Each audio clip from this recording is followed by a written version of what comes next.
భరతనే నేను హామీ ఇస్తున్నాను, మాధ్యమే ఉంటాను.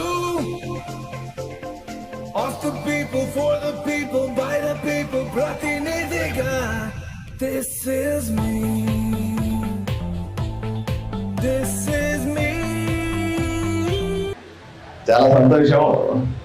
నాకు బుక్కులు ఇస్తున్నామనే పేరు మీద మిమ్మల్ని అందరినీ కలవడం నాకు చాలా సంతోషంగా ఉంది. పిల్లలతో కాసేపు గడిపితే ఈ ఒత్తిడిలో నుంచి, ఈ సమస్యల నుంచి కొంచెం దూరంగా వెళ్ళొచ్చు, కొంచెం తెలుసుకోవచ్చు అనే ఉద్దేశంతో నేను మీ దగ్గరికి వచ్చినాను. ఆనందంగా ఉంది. మీ స్కూల్లో చాలా మంది పిల్లలు బాగా చదువుకుంటారని ప్రధాన ఉపాధ్యాయులుగా చెప్తున్నారు, హెచ్ఎం చెప్తా ఉన్నారు. నిజమేనా? Very good. మీ అందరిలో ఫస్ట్ క్లాస్ మార్కులు వచ్చేవాడి చేతులు ఎత్తండి. అమ్మాయిలకి ఎక్కువ రావాలి కదా, అమ్మాయిలు బాగా చదువుతారు కదా. మీ స్కూల్లో అమ్మాయిలు బాగా చదువుతారా, అబ్బాయిలు బాగా చదువుతారా? వీళ్ళు గట్టిగా అరుస్తా ఉన్నారు, మీరు అట్లా. మీరు బాగా చదువుతారా, వీళ్ళు బాగా చదువుతారా? మీరు గట్టిగా అరిస్తే లాభాలు, వాళ్ళే బాగా చదువుతారని మీ హెడ్ మాస్టర్ చెప్తా ఉన్నాడు. మీరు ఒట్టిగా అరుస్తా ఉంటారని చెప్తున్నాడు మీ హెడ్ మాస్టర్. నిజమేనా? అమ్మాయిలు బాగా చదువుతున్నారా అని చెప్తున్నాడు కాబట్టి ఫస్ట్ అమ్మాయిలకి కంగ్రాచులేషన్స్.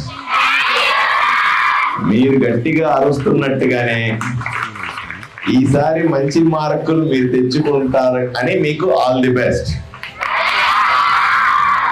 అరుపులు మాత్రమే కాదు, నెక్స్ట్ టైంకి మంచి మార్కులు తెచ్చుకోవాలి.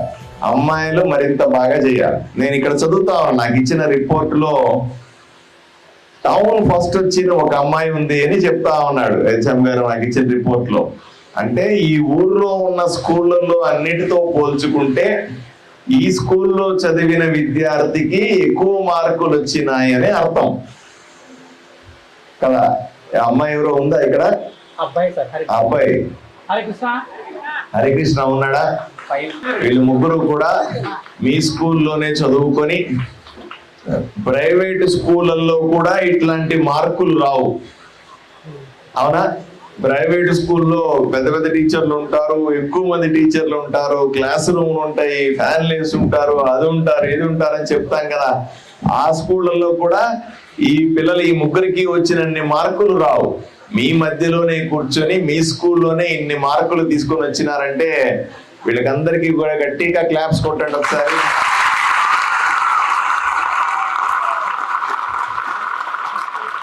ఈసారి వీళ్ళు ముగ్గురు మాత్రమే మీ స్కూల్ నుంచి వచ్చినారు.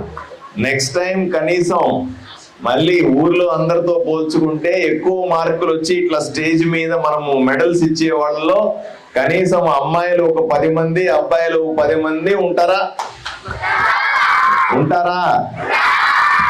వచ్చే సంవత్సరం అమ్మాయిలు 10 మంది, వినబడుతుందా వెనకాల?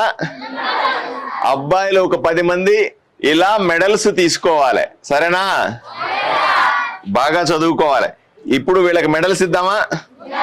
ఒక్కొక్కరికి మెడల్స్ ఇస్తాం. వచ్చే సంవత్సరం మీకు ఇస్తాను. సరేనా? హరికృష్ణ 10వ తరగతిలో 568 మార్కులు తెచ్చినాడు 600కి. ఈసారి మీరు 10 మంది అమ్మాయిలు 10 మంది అబ్బాయిలు 550 మార్కులు దాటి తెచ్చుకోవాలి. సరేనా? రైట్. భరతనే నేను హామీ ఇస్తున్నాను, మాధ్యమే ఉంటాను.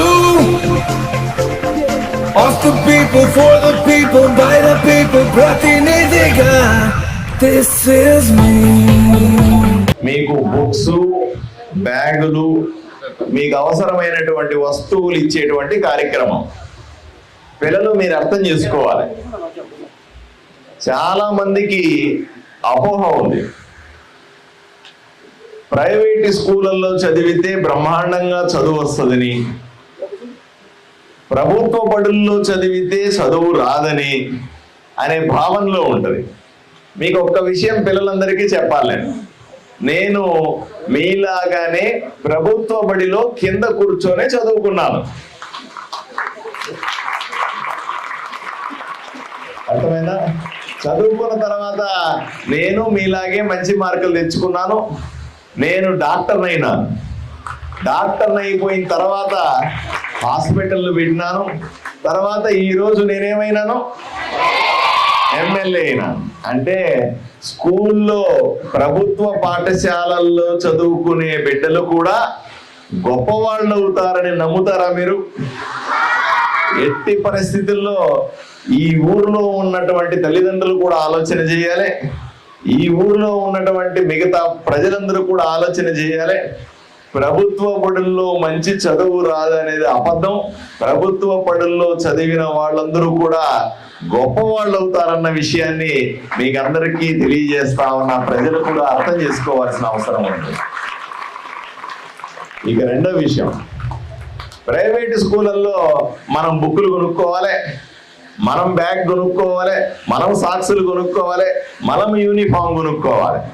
మరి ప్రైవేటు బడుల్లో ఉన్నటువంటి చదివే వాళ్ళు వాళ్ళ తల్లిదండ్రులకి అంత ఆర్థిక స్తోమత ఉండదు కాబట్టి, ఆ రకంగా అన్ని డబ్బు పెట్టి కొనడం కుదరదు కాబట్టి, మీ తల్లిదండ్రులందరికీ కూడా పెద్ద డబ్బులు ఉండవు అనే ఉద్దేశంతో ప్రభుత్వమే ఇవన్నీ కూడా మీకు ఇస్తుంది.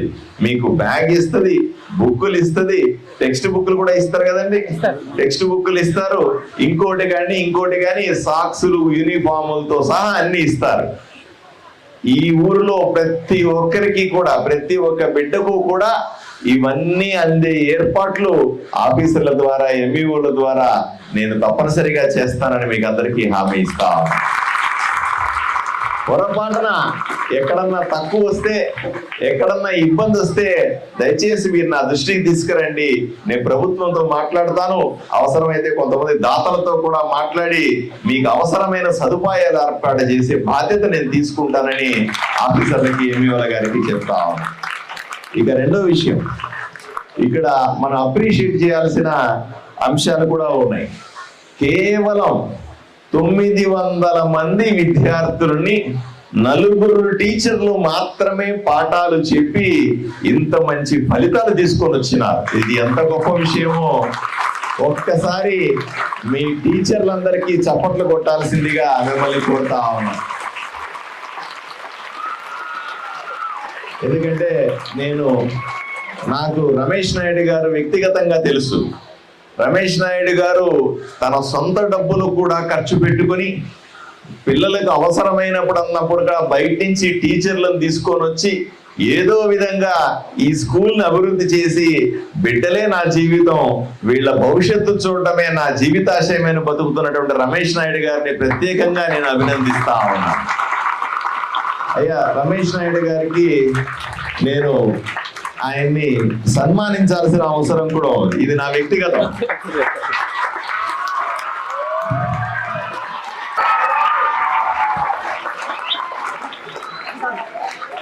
ఆయనతో పాటుగా ఈ స్కూల్ ని ఎదుగుదలలో చేదోడు వాదోడుగా ఉన్నటువంటి 4 టీచర్లు కూడా సన్మానించాలని నేను కోరుకుంటా ఉన్నాను. దయచేసి పైకి రావాల్సిందిగా కోరుతా ఉన్నాను.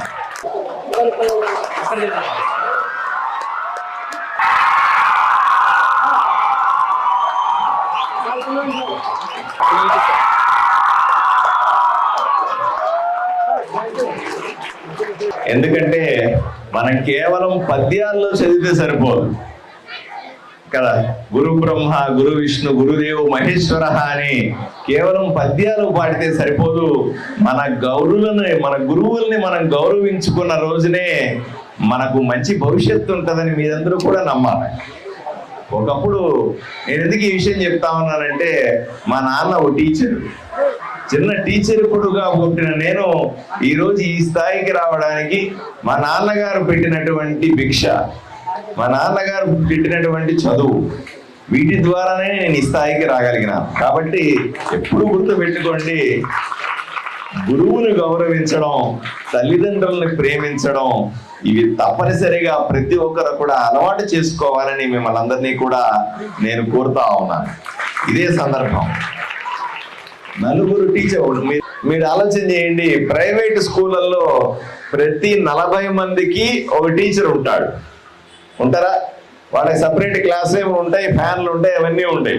40 మందికి ఒక్కొక్క టీచర్ కూడా చేయలేని పనిని కేవలం 4 టీచర్లు ఒక హెడ్ మాస్టర్ చేసినాడంటే ఎంత గొప్ప విషయమో ఈ విషయాన్ని మీరు అర్థం చేసుకోవాల్సిన అవసరం ఉంది.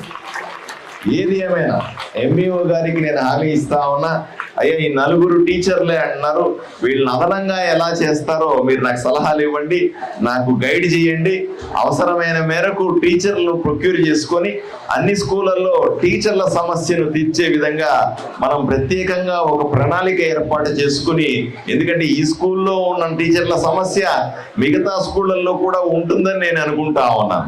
ఎన్ని స్కూళ్ళు ఎక్కడెక్కడ నాకు స్టాఫ్ తక్కువగా ఉంది, ఎక్కడెక్కడ మనం ఏం చేయగలము, ఎక్కడెక్కడ మనం ప్రత్యేకంగా పర్మిషన్లు ప్రభుత్వం నుంచి తీసుకురాగలము అనే విషయాన్ని నాకు ఫైళ్ళు ఇస్తే ఆ ఫైల్ నేను సంకలో పెట్టుకొని విజయవాడలో ఢిల్లీలో పోయి స్కూల్లో టీచర్లు నింపి తీసుకొచ్చే బాధ్యత నేను తీసుకుంటానని మీకు అందరికీ హామీ ఇస్తా ఉన్నాను. ఎందుకంటే అప్పటిదాకా ఎందుకంటే గవర్నమెంట్ లో శాంక్షన్లు ఇవంటే కొంత సమయం కూడా పట్టొచ్చు. అంత లోపల ఎలా సర్దుతారు, ఎలా పార్ట్ టైం లో మీరు తీసుకుంటారు, వాటికి సంబంధించిన విషయాల్ని కూడా దయచేసి నాకు అప్డేట్ చేయాల్సిందిగా మిమ్మల్ని కూడా నేను రిక్వెస్ట్ చేస్తా ఉన్నాను. అధికారులు సహకరిస్తే దీన్ని సెట్ చేయడం నాకు చిటికలో పని. దయచేసి మీరు నాకు ఎప్పటికప్పుడు సహకరించాల్సిందిగా మిమ్మల్ని కోరుతా ఉన్నాను. ఏ రోజు కూడా దయచేసి నన్ను ఎమ్మెల్యేగా చూడొద్దండి, ఈ ఊరికి సేవకు కూడా చూడండి. మీరు ఎప్పుడైనా సరే, ఏ అర్ధరాత్రి పూటైనా సరే మా ఇంటికి వచ్చి లేదా నేను ఆఫీస్కి వచ్చి విషయాలు ఎప్పటికప్పుడు చెప్తే నేను వెంటనే ప్రభుత్వం దగ్గర ఈ విషయాలన్నీ చేసుకొని వస్తాను.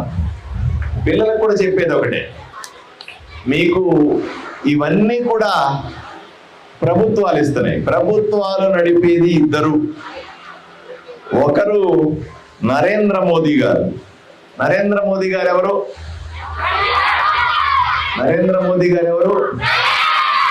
భారతదేశ ప్రధానమంత్రి నరేంద్ర మోదీ గారు. అది ఈసారి ఎన్నోసారి ప్రధానమంత్రి ఆయన? 3వసారి ప్రధానమంత్రిగా నరేంద్ర మోదీ గారు ఎక్కడ ఉంటారు? ఢిల్లీ నుంచి మనకి ఇవన్నీ కూడా పంపిస్తా ఉంటాడు. మన రాష్ట్రానికి ముఖ్యమంత్రి ఎవరు? చంద్రబాబు నాయుడు గారు. ఈ మధ్యనే ఆయన 4వసారి ముఖ్యమంత్రిగా ప్రమాణం స్వీకారం చేశారు. ఎన్నోసారి? 4వసారి ప్రధానమంత్రి. వీళ్ళిద్దరితో కూడా పాటుగా మనకు ఒక ఉప ముఖ్యమంత్రి కూడా ఉన్నారు. ఎవరైనా? మన పవర్ స్టార్ పవన్ కళ్యాణ్ గారు కూడా మనకు ప్రధానమంత్రి నరేంద్ర మోదీ, ముఖ్యమంత్రి చంద్రబాబు నాయుడు గారు, ఉప ముఖ్యమంత్రిగా ఉన్నటువంటి పవన్ కళ్యాణ్ గారు, వీళ్ళందరూ కలిసి మీకు ఈ రోజు స్కూల్ బ్యాగులు పంపించారు, బుక్కులు పంపించినారు, ఇంకోటి పంపించారన్న విషయాన్ని మీకు తెలియజేస్తా ఉన్నాను. ఇవన్నీ ఎందుకు పంపిస్తా ఉన్నారు అంటే, ఇవన్నీ కూడా మీరు బాగా చదువుకుంటారని, మీరు మంచి మార్కులు తీసుకొని వస్తారనే ఉద్దేశంతో ఇవన్నీ చేస్తా ఉన్నారు. ఇక అన్నింటికంటే ముఖ్యమైన అంశం మీకు ఉన్నటువంటి, ఎందుకంటే మధ్యాహ్నం మీరు ఇంటికి పోవనవసరం లేకుండా మధ్యాహ్న భోజన పథకం కూడా ఇక్కడ ఉంది. మధ్యాహ్నం భోజనం పెడుతున్నారా మీకు?